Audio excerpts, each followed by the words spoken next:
Hello అందరికీ, ఇది ఈరోజు మినీ బ్లాగ్. ఈరోజు సండే అంటేనే ఫన్ డే.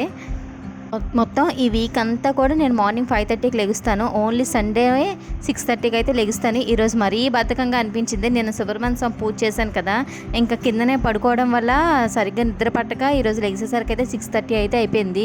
ఈరోజు మార్నింగే లెగిసిన వెంటనే ముందు నిన్న చేసిన పూజ ఉంటుంది కదా, ఆ పూజ సామాన్లు అవన్నీ కూడా క్లీన్ చేశాను. క్లీన్ చేసిన తర్వాత అయితే మా హస్బెండ్, మాకు ఇక్కడ శ్రీ కొత్తమ్మ తల్లి అమ్మవారి గుడి ఉంటుంది. ఎవ్రీ సండే కూడా అక్కడ గుడికి అమ్మవారికి పసుపు కుంకాలు అయితే ఇచ్చుకుంటాము.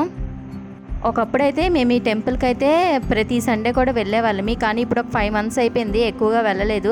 ఇవాళ ఎందుకో మళ్ళీ అమ్మవారి మీద మనసు పుట్టి ఇవాళ అయితే వెళ్ళాము. అమ్మవారిని అయితే ఇలా ఉంచరు, అలంకరించే ఉంచుతారు, కానీ ఇవాళ అలంకరణ చేసిన వాళ్ళు రాలేదంట. చూసారు కదా, ఇక ఇలా అమ్మవారిని ఇలా అలంకరించి ఉంచుతారు. ఇవాళ వాళ్ళు రాలేదంట. మేమే ఫస్ట్ గుడికి కూడానా, మేము వెళ్ళేసరికి అయితే అక్కడ ఎవరూ లేరు. మేమే ఫస్ట్ ముందుగా వెళ్ళి అక్కడ దేవుడికి అయితే దీపారాధన అయితే చేసుకున్నాము. దీపారాధన చేసిన తర్వాత మొత్తం అమ్మవారికి అక్కడ ఫుల్గా అంతా క్లీన్ చేసి అమ్మవారికి పసుపు కుంకాలు అవైతే పెట్టాము. ఇక్కడే మేఘాద్రి గడ్డ రిజర్వాయర్ కూడా ఉంటుంది. డ్యామ్ గేట్ కూడా ఒక గేట్ తీశారు, కానీ వెళ్ళి చూడడానికి అవ్వలేదు. మా హస్బెండ్కి వేరే పని ఏదో ఉందని చెప్పి ఫాస్ట్గా వచ్చేయమంటే బేనే వెళ్ళిపోయాము. అక్కడే మళ్ళీ బాబుని చూసి మా జానుని అక్కడ వాళ్ళ అమ్మ వాళ్ళ దగ్గర దించేసి అయితే మేమైతే రిటర్న్ అయితే అయిపోయాము. ఇంటికి వచ్చి యాజ్ యూజువల్ కుకింగ్ అయితే స్టార్ట్ చేసాము. సండే అంటేనే నాన్ వెజ్ అని బిర్యానీ అని ఏదో ఒకటి ఉంటుంది కదా, అలానే ఇంటికి వచ్చి అయితే చికెన్ కర్రీ అయితే ప్రిపేర్ చేశాను. చూసారు కదా, డ్యామ్ గేట్ ఒకటి తీసారని చెప్పాను కదా, అదిగో వాటర్ చాలా బాగుంది. కొంచెంసేపు చూడాలనిపించింది కానీ అవ్వలేదు.